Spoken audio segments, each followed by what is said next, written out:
তুরস্কের মধ্যস্থতায় আবারও যুদ্ধবিরতিতে সম্মত ইসলামাবাদ ও কাবুল। পুরো পাকিস্তান ব্রহ্মস ক্ষেপণাস্ত্রের পাল্লার আওতায়, হুমকি ভারতীয় প্রতিরক্ষা মন্ত্রীর।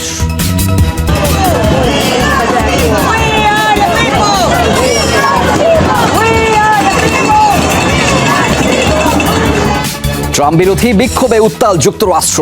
২৫০০-এরও বেশি স্থানে প্রায় ৭০ লাখ মানুষের সমাগম। ব্রিটেন, কানাডা, জার্মানিতেও প্রতিবাদ। রাফা সীমান্ত খুলতে টালবাহানা ইসরায়েলের। অর্ধশতবার যুদ্ধবিরতি ভেঙে ফিলিস্তিনিদের ওপর আইডিএফ এর হামলা ও বাহুত আগ্রাসনে শুক্রবার একই পরিবারের ১১ জন নিহত। আসসালামু আলাইকুম প্রিয় দর্শক, আপনারা সবাই কেমন আছেন? আশা করি সবাই ভালো আছেন এবং সুস্থ আছেন। যারা দেশ এবং দেশের বাইরে থেকে ভিডিওটি ফলো করছেন তাদেরকে অসংখ্য ধন্যবাদ। প্রিয় দর্শক, এক নজরে পুরো আন্তর্জাতিক বিশ্বের খবর দেখব আমরা। চলুন কথা না বাড়িয়ে সরাসরি ভিডিওতে যাব। ভিডিওতে যাওয়ার আগে একটা কথা না বললে নয় প্রিয় দর্শক, যদি ভিডিওটি ভালো লাগে অবশ্যই লাইক, কমেন্ট, শেয়ার এবং সাবস্ক্রাইব করে আমাদের সাথে থাকবেন। আর বিশ্বের যত আনাজে কানাজে যত খবর আছে ইনশাল্লাহ সব আমরা আপনাদেরকে দেখানোর চেষ্টা করব। চলুন দেখি ডোনাল্ড ট্রাম্পের বিষয়ে আর কি শুরু করা যাক। চলুন ভিডিওটি শুরু করা যাক। বিশ্বের সর্ববৃহৎ অর্থনৈতিক দেশ যুক্তরাষ্ট্রে অনুদানের অর্থে সাহায্য নিতে বাধ্য হচ্ছেন সরকারি চাকরিজীবীরা। মার্কিন সরকার শাটডাউনের কবলে পড়ায় শত শত ফেডারেল কর্মীর বেতন বন্ধ হয়ে গেছে, আর তাই তাদের সহায়তায় বিভিন্ন কমিউনিটির উদ্যোগে সংগ্রহ করা হচ্ছে অনুদান। সেই অর্থে ক্ষতিগ্রস্ত সরকারি চাকরিজীবীদের জন্য বিনামূল্যে খাদ্যসহ বিভিন্ন নিত্য প্রয়োজনীয় পণ্যের ব্যবস্থা করা হচ্ছে।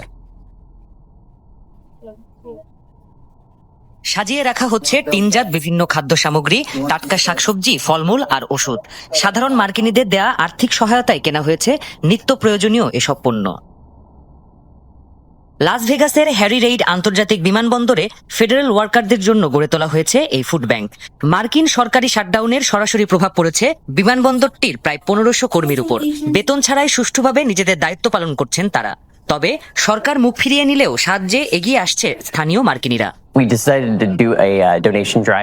আমরা ফেডারেল কর্মীদের জন্য একটি অনুদান সংগ্রহ অভিযান চালু করেছি। ২ দিন ধরে অনুদান সংগ্রহের পর এটি সরকারি কর্মীদের জন্য খুলে দেওয়া হবে, যাতে তারা এসে প্রয়োজনীয় জিনিসপত্র এখান থেকে নিতে পারেন।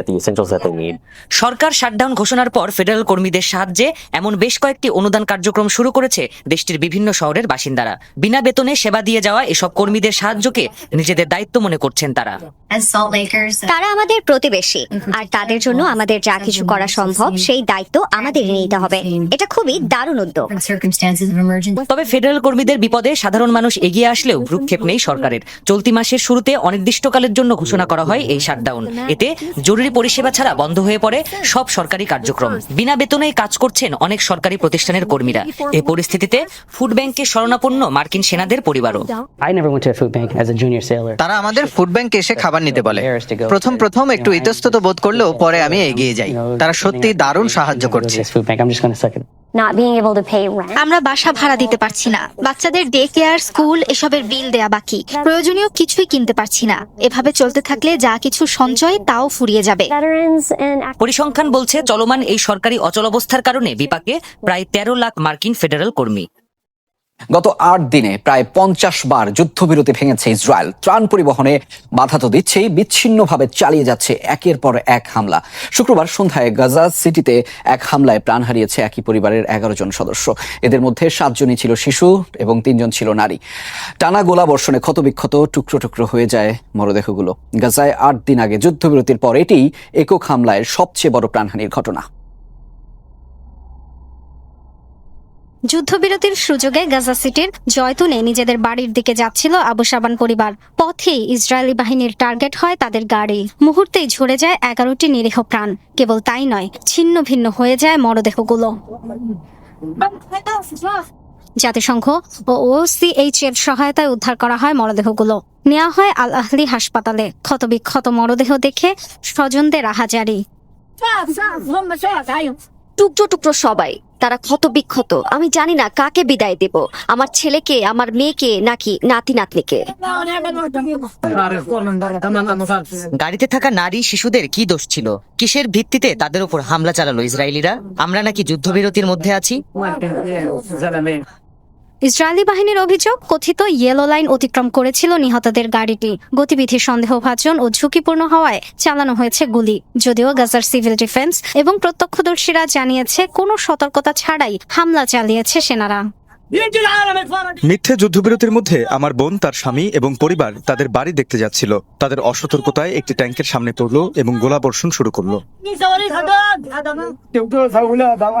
এই যুদ্ধবিরতি ঠুনকো, কেবল কাগজে কলমে। মাটিতে আমরা মরছি, এটাই বাস্তবতা। লাল রঙে রক্ত দিয়ে মাখা যুদ্ধবিরতি, এর অর্থ কি? গাজা প্রশাসন বলছে 8 দিনে প্রায় অর্ধশতবার যুদ্ধবিরতি লঙ্ঘন করেছে ইসরায়েল। হামলায় নিহত হয়েছে 38 ফিলিস্তিনি, আহত হয়েছে 143 জন। ত্রাণ সরবরাহে বাধা তো আছেই, এখনো গাজার 53% দখল করে রেখেছে ইসরায়েলি সেনারা। যুক্তরাষ্ট্রের ক্ষমতায় যাওয়ার মাত্র 9 মাসের মাথায় বিক্ষুব্ধ মানুষের স্রোত দেখলেন প্রেসিডেন্ট ডোনাল্ড ট্রাম্প।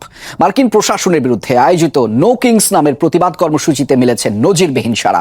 শনিবার দেশটির প্রতিটি অঙ্গরাজ্যে অনুষ্ঠিত হয়েছে 2700-এর বেশি বিক্ষোভ। সামিল হয়েছে প্রায় 70 লাখ মানুষ। যুক্তরাষ্ট্রের বাইরেও ট্রাম্প বিরোধী বিক্ষোভ হয়েছে ব্রিটেন, কানাডা ও জার্মানি সহ কয়েকটি দেশে।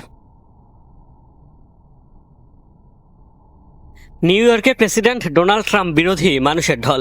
আলোচিত নো কিংস প্রতিবাদ কর্মসূচিতে সাড়া দিয়ে মার্কিন প্রশাসনের বিরুদ্ধে বিক্ষোভে উত্তাল হয়েছে শহরের প্রাণকেন্দ্র টাইমস স্কোয়ার সহ বিভিন্ন সড়ক মহাসড়ক। শনিবার প্রতিবাদ সমাবেশ হয়েছে যুক্তরাষ্ট্রের 50টি অঙ্গরাজ্যের সবকটিতেই। ট্রাম্প বিরোধী স্লোগানে উত্তাল ছিল Washington DC, Chicago, Los Angeles সহ বড় বড় শহর। আয়োজকদের দাবি, দেশ জুড়ে অনুষ্ঠিত হয়েছে 2700-এর বেশি কর্মসূচি, যাতে অংশ নিয়েছে প্রায় 70 লাখ মানুষ। বেশ কিছু বিতর্কিত মার্কিন নীতির বিরুদ্ধে পুঞ্জীভূত ক্ষোভের বিস্ফোরণে এই গণকর্মসূচি। হোয়াইট হাউসের দায়িত্ব নেয়ার পর থেকেই কঠোর অভিবাসন নীতির কারণে সাধারণ মানুষের তোপের মুখে পড়েছেন ট্রাম্প। নিরাপত্তার অজুহাতে বেশ কয়েকটি শহরে সেনা মোতায়েন, স্বাস্থ্যসহ বিভিন্ন খাতে ফেডারেল বাজেটে কাটছাঁটেও চটেছে মার্কিনীরা, যার জেরে এই নো কিংস প্রোটেস্ট। ট্রাম্পকে গণতন্ত্রের জন্য হুমকি আখ্যা দিচ্ছেন বিক্ষোভকারীরা। আমি আমেরিকাকে ভালোবাসি, দেশের গণতন্ত্রকে রক্ষা করতে হবে, সে কারণেই প্রতিবাদ জানাতে এসেছি। দেশের সবাই ঝুঁকিতে আছে, আমার সন্তান, নাতি নাতনিরা, অভিবাসীরা শঙ্কায়। এর বিরুদ্ধে প্রতিবাদ জানানো আমার কর্তব্য। আন্দোলনে যোগ দিয়েছেন অনেক ডেমোক্রেট রাজনীতিবিদ। ট্রাম্পের বিরুদ্ধে আওয়াজ তুলেছেন সাংবাদিক, বিজ্ঞানী, টিভি ব্যক্তিত্ব সহ নানা শ্রেণী পেশার সেলিব্রিটিরাও। যুক্তরাষ্ট্রের ইতিহাসের সবচেয়ে দুর্নীতিগ্রস্ত প্রেসিডেন্ট ট্রাম্প গণতন্ত্র রক্ষাকারী সবকিছু ধ্বংসে ধাপে ধাপে বিস্তারিত পরিকল্পনা প্রণয়ন করছেন। আমরা এখানে আইন প্রণেতাদের বলতে এসেছি যে আমাদের সরকার যা করছে তা ভুল। তাদের অবশ্যই এই উগ্র প্রেসিডেন্ট এবং তার চাটুকারদের থামাতে হবে। আইনের শাসন ফিরিয়ে আনার দাবি জানাই। শুধু যুক্তরাষ্ট্রেই নয়, বিক্ষোভের ঢেউ ছড়িয়েছে আরো কয়েকটি দেশে। যুক্তরাজ্যের লন্ডনে মার্কিন দূতাবাসের সামনে ট্রাম্প বিরোধী স্লোগান দিয়েছে শত শত মানুষ। স্পেন, জার্মানি ও কানাডার একাধিক স্থানেও হয়েছে বিক্ষোভ। রাফা সীমান্ত খোলা নিয়ে টালবাহানা করেই যাচ্ছে ইসরায়েল। শনিবার নতুন এক নির্দেশনায় তেল আবিব জানিয়েছে হামাস সব শর্ত পূরণ না করায় মিশর ও গাজার মধ্যবর্তী ক্রসিং খুলতে রাজি নয় তারা। যুদ্ধবিরতি চুক্তির শর্ত মতে গেল বুধবার থেকেই সর্বসাধারণের চলাফেরার জন্য রাফা সীমান্ত খুলে দেওয়ার কথা ছিল ইসরায়েলের, কিন্তু নানা অজুহাতে তা পূরণ করেনি তেল আবিব। শনিবার প্রধানমন্ত্রী নেতানিয়াহুর কার্যালয় থেকে প্রকাশিত এক বিবৃতিতে বলা হয়, সব নিহত জিম্মির মরদেহ হস্তান্তর করতে হবে হামাসকে। পাশাপাশি যুদ্ধবিরতি চুক্তি বাস্তবায়নে গোষ্ঠীটির যথাযথ পদক্ষেপের উপর ভিত্তি করে সীমান্ত খুলে দেওয়ার কথা বিবেচনা করবে তেল আবিব। আরো 2 ইসরায়েলি জিম্মির মরদেহ ফেরত দিয়েছে হামাস। শনিবার রাতে তেল আবিবে পৌঁছেছে দেহাবশেষগুলো। পোস্টমর্টেমের উদ্দেশ্যে নেওয়া হয়েছে রাজধানীর ন্যাশনাল ইনস্টিটিউট অব ফরেন্সিক মেডিসিনে। স্বেচ্ছাসেবী সংস্থা রেড ক্রসের মাধ্যমে মরদেহগুলো হস্তান্তর করে হামাসের সশস্ত্র শাখা কাশেম ব্রিগেড। এর মাঝে একজনের পরিচয় শনাক্ত হয়েছে। নিহত ওই ব্যক্তির নাম রনেন এঙ্গেল। 2023 সালের 7 অক্টোবর ইসরায়েলের নির অজ এলাকা থেকে তাকে হত্যার পর মরদেহ নিয়ে যায় হামাস। এ নিয়ে মৃত 28 জিম্মির মাঝে 12 জনের মরদেহ ফেরত পাওয়ার খবর নিশ্চিত করেছে ইসরায়েল। অন্যদিকে যুদ্ধবিরতি চুক্তির অংশ হিসেবে আরো 15 ফিলিস্তিনির মরদেহ হস্তান্তর করেছে তেল আবিব। এ পর্যন্ত ইসরায়েল থেকে ফেরত পাঠানো ফিলিস্তিনি মরদেহের সংখ্যা দাঁড়িয়েছে 135-এ। জনসম্মুখে নিকাব পরা নিষিদ্ধে বিল পাশ করেছে পর্তুগাল। শুক্রবার দেশের পার্লামেন্টে লিঙ্গভিত্তিক ও ধর্মীয় উদ্দেশ্যে মুখ ঢাকা নিষিদ্ধের সুপারিশ করে বিতর্কিত এই বিল উত্থাপন করে কট্টরপন্থী দল চেগা পার্টি, যার পক্ষে অবস্থান নেন সংখ্যাগরিষ্ঠ আইন প্রণেতা। প্রকাশ্যে নিকাব পরলে 200 থেকে 4000 ইউরো পর্যন্ত জরিমানার প্রস্তাব করা হয়েছে। কোনো নারীকে এটি পড়তে বাধ্য করা হলে হতে পারে 3 বছর পর্যন্ত কারাদণ্ড। 1,07,00,000 বেশি জনসংখ্যার দেশ পর্তুগালে মুসলিম বাসিন্দার সংখ্যা আনুমানিক 60,000। মুসলিম এই জনগোষ্ঠীর অনেক নারী ঘরের বাইরে ধর্মীয় বিধিবিধান মেনে মুখ ঢাকতে নিকাব পরিধান করে থাকেন। ইউরোপের দেশটিতে এবার জনসম্মুখে মুখ ঢেকে রাখার বিরুদ্ধে বিল পাশ হয়েছে। কট্টরপন্থী রাজনৈতিক দল চেগা পার্টি প্রস্তাব করে এই বিল। আইন প্রণেতাদের দাবি, সমাজে নারীর স্বাধীন ও স্বতঃস্ফূর্ত অংশগ্রহণ নিশ্চিতে মুখ ঢাকার বিরুদ্ধে অবস্থান নিয়েছেন তারা। পর্তুগালে যে আসুক না কেন, তাকে সবার আগে এই দেশের রীতি ও মূল্যবোধ মেনে চলতে হবে। এ কারণেই চেগা পার্টি প্রস্তাব করছে এমন কোন প্রথা নিষিদ্ধ করা হোক যা নারীদের মুখ সম্পূর্ণভাবে ঢেকে রাখতে বাধ্য করে। অর্থাৎ পর্তুগালে বোরকা পরা নিষিদ্ধ করার দাবি জানাচ্ছে চেগা। কোনো নারীকে মুখ ঢেকে রাখতে বাধ্য করা যাবে না, কোনো নারীকে নিজেকে আড়াল করে রাখতে বাধ্য করা যাবে না। নারীর অধিকার আছে স্বাধীনভাবে বাঁচার এবং সমাজে পূর্ণভাবে অংশগ্রহণ করার। নতুন এই বিল আইনে পরিণত হলে জনসম্মুখে কিংবা উন্মুক্ত স্থানে নিকাব পড়লে 200 থেকে 4,000 ইউরো পর্যন্ত জরিমানা গুনতে হবে। কেউ কাউকে এটি পরিধানে বাধ্য করলে তার হতে পারে 3 বছর পর্যন্ত কারাদণ্ড। তবে কূটনৈতিক এলাকা ও উপাসনালয়ে থাকবে না এই বিধিনিষেধ। বিতর্কিত এই বিল এখন দেশটির প্রেসিডেন্ট পর্যালোচনা করবেন। তিনি চাইলে এতে ভেটো দিতে পারেন কিংবা আরও পর্যালোচনার জন্য সাংবিধানিক আদালতে পাঠাতে পারেন। বিলটি শেষ পর্যন্ত আইনে পরিণত হলে পোশাকের ওপর বিধিনিষেধ আরোপ করা গুটি কয়েক ইউরোপীয় দেশের তালিকায় নাম লেখাবে পর্তুগাল। বর্তমানে ফ্রান্স, অস্ট্রিয়া, বেলজিয়াম ও নেদারল্যান্ডসে উন্মুক্ত স্থানে নিকাব পরা আংশিক বা সম্পূর্ণ নিষিদ্ধ। বিকৃত দেহাবশেষ, ক্ষয়ে যাওয়া হাড়গোড় দেখে মৃত স্বজনকে শনাক্ত করছেন ফিলিস্তিনিরা। যুদ্ধবিধ্বস্ত গাজার হাসপাতালে নেই ডিএনএ টেস্ট কিংবা উন্নত কোনো প্রযুক্তি ব্যবহারের সুযোগ। অঙ্গ প্রত্যঙ্গ, জামা কাপড়ের টুকরো দেখেই আপনজনকে খুঁজে বের করার চেষ্টা করছেন হতভাগ্য ফিলিস্তিনিরা। মরদেহ বলতে অবশিষ্ট কেবল দেহাবশেষ, ছিন্ন বিচ্ছিন্ন হাড়গোড়। সেটুকু ফিরে পেতেই শত শত ফিলিস্তিনির হাহাকার।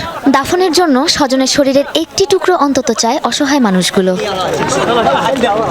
যুদ্ধবিরতির শর্ত অনুযায়ী এ পর্যন্ত 135 ফিলিস্তিনির মরদেহ ফেরত দিয়েছে ইসরায়েল। তাদেরই পরিচয় জানতে চলছে শনাক্তকরণ। নিহতদের মধ্যে হারানো স্বজনকে খুঁজতে হাসপাতালে ভিড় মানুষের। দেয়ালে ঝুলানো বড় টিভি স্ক্রিনে ভেসে উঠছে একের পর এক দেহাবশেষ, অঙ্গ প্রত্যঙ্গ, জামা কাপড়ের টুকরো। বিচ্ছিন্ন এসব চিহ্ন দেখে প্রিয়জনকে শনাক্ত করছে কেউ কেউ। গাজার স্বাস্থ্য মন্ত্রণালয়ের ওয়েবসাইটেও প্রকাশ করা হয়েছে ছবিগুলো। স্ক্রিনে ভরসা নেই সবার। অনেকে আবার একটি একটি করে দেহাবশেষ বা অঙ্গ প্রত্যঙ্গের টুকরো যাচাই করে যাচ্ছেন। এখানে নাকি শহীদদের মরদেহ রাখা হয়েছে। আমি আমার ছেলেকে খুঁজতে এসেছি। ও বেঁচে আছে কিনা জানি না। মৃত্যু হলে আল্লাহ তাকে শহীদ হিসেবে গ্রহণ করুক। মরদেহ শনাক্তকরণে ডিএনএ পরীক্ষা কিংবা অন্য কোনো প্রযুক্তি নেই ইসরায়েলি হামলায় বিপর্যস্ত হাসপাতালে। বেশিরভাগ লাশেরই হাত পা বাঁধা। গভীর আঘাতে ক্ষত বিক্ষত শরীর দেখে মানুষ হিসেবে চেনাই দেয়। সবগুলো লাশের মুখ এমন ভাবে বিকৃত হয়ে গেছে যে চেহারা দেখে চেনার উপায় নেই। নিখোঁজ হওয়ার সময়ের পরনের কাপড় আর শরীরের চিহ্ন দেখে বাবাকে খুঁজে বের করেছি। মরদেহগুলোর হাত পা বাঁধা, শরীরে আঘাতের চিহ্ন, মাথায় ও বুকে গুলিতে প্রাণ হারানো অনেকগুলো কেস পেয়েছি আমরা। যুদ্ধবিরতির শর্ত অনুযায়ী ইসরায়েলের ফেরত দেওয়া 135 মরদেহের সবগুলো ফিলিস্তিনিদের কিনা তা নিয়েও সন্দিহান গাজা কর্তৃপক্ষ। পুরো পাকিস্তান ভারতের ব্রহ্মস ক্ষেপণাস্ত্রের পাল্লার আওতায় আছে। প্রয়োজনে তাদের ভূখণ্ডের যে কোনো স্থানে হামলায় সক্ষম নয়াদিল্লি। রোববার পাকিস্তানকে এমন হুঁশিয়ারি দিয়েছেন ভারতের প্রতিরক্ষা মন্ত্রী রাজনাথ সিং। पाकिस्तान की यहाँ तक बात है तो अब उसकी एक एक इंच जमीन हमारे ब्रह्मोस की পাকিস্তানের প্রতি ইঞ্চি ভূমি আমাদের ব্রহ্মসের পাল্লার মধ্যেই আছে। অপারেশন সিন্দুরে যা হয়েছে তা শুধু ট্রেইলার ছিল। সেই ট্রেইলারই পাকিস্তানকে মনে করিয়ে দিয়েছে যদি ভারত পাকিস্তানকে জন্ম দিতে পারে তবে সময় এলে এর বেশি আমার আর বলার প্রয়োজন নেই। আমেরিকার দেশ ব্রাজিলে ভয়াবহ সড়ক দুর্ঘটনায় প্রাণ গেছে কমপক্ষে 17 জনের। শনিবার দেশটির উত্তর পূর্বাঞ্চলে হয় এই দুর্ঘটনা। সালোয়া শহরে হঠাৎ নিয়ন্ত্রণ হারিয়ে ফেলে যাত্রীবাহী বাসটি। ধাক্কা খায় একটি বালির বাঁধের সাথে, উল্টে যায় যানটি। বাসে 30 জন যাত্রী ছিল বলে জানিয়েছে পুলিশ। দুর্ঘটনার খবর পেয়ে দ্রুত উদ্ধার কাজ শুরু করে জরুরি বিভাগ। নিহতদের সংখ্যা আরও বাড়তে পারে বলে ধারণা করা হচ্ছে। দুর্ঘটনার কারণ জানতে তদন্ত কমিটি গঠন করেছে সরকার। ব্রাজিলে গত 1 বছরে 10,000-এর বেশি মানুষের প্রাণ গেছে শুধুমাত্র সড়ক দুর্ঘটনায়। আবারও যুদ্ধবিরতিতে সম্মত হলো পাকিস্তান ও আফগানিস্তান। কাতারের দোহায় বৈঠক শেষে আসে এমন সিদ্ধান্ত। শনিবার মধ্যরাতে পাক আফগান সমঝোতার ঘোষণা দেয় কাতারের পররাষ্ট্র মন্ত্রণালয়। জানায় তুরস্ক ও কাতারের মধ্যস্থতায় সংঘাত বন্ধে রাজি হয়েছে দুদেশ। স্থায়ী যুদ্ধবিরতি কার্যকর এবং যথাযথ বাস্তবায়ন নিশ্চিতে ভবিষ্যতে আরও আলোচনার আশ্বাসও দিয়েছে দুপক্ষ। গেল বুধবার দুদেশের মাঝে 48 ঘন্টার যুদ্ধবিরতি ঘোষণা করা হলেও তা লঙ্ঘন করে আফগানিস্তানে বিমান হামলা চালায় পাকিস্তান। এর আগে আরও এক দফা সংঘাত বন্ধে সমঝোতা হলেও পরস্পরের বিরুদ্ধে হামলার অভিযোগ তোলে দুপক্ষ। তাই এবার যুদ্ধবিরতি নিয়ে শঙ্কায় সীমান্তবর্তী মানুষ। ইউক্রেনকে টমাহক ক্ষেপণাস্ত্র দেওয়ার বিষয়ে এখনো পুরোপুরি না বলেননি মার্কিন প্রেসিডেন্ট ডোনাল্ড ট্রাম্প। এনবিসি নিউজকে দেয়া এক সাক্ষাৎকারে এমন দাবি করেছেন প্রেসিডেন্ট ভলোদিমির জেলেনস্কি। এটা ভালো যে তিনি এখনো না বলেননি। হয়তো তিনি পুতিনের সাথে ফোনালাপের পর এমন সিদ্ধান্ত নিয়েছেন। আমি সেই আলোচনায় ছিলাম না, তাই জানি না। তবে আমি জানি টমাহক রাশিয়ার জন্য খুবই ভয়ানক। আমার মনে হয় যুক্তরাষ্ট্র আমাদের এই মিসাইল দিতে পারে বলে ভয় পাচ্ছেন পুতিন। প্রিয় দর্শক, এতক্ষণ সাথে থাকার জন্য আপনাদেরকে অসংখ্য ধন্যবাদ। প্রিয় দর্শক, পুরো ভিডিও দেখার জন্য আপনাদেরকে আবার ধন্যবাদ জানাচ্ছি।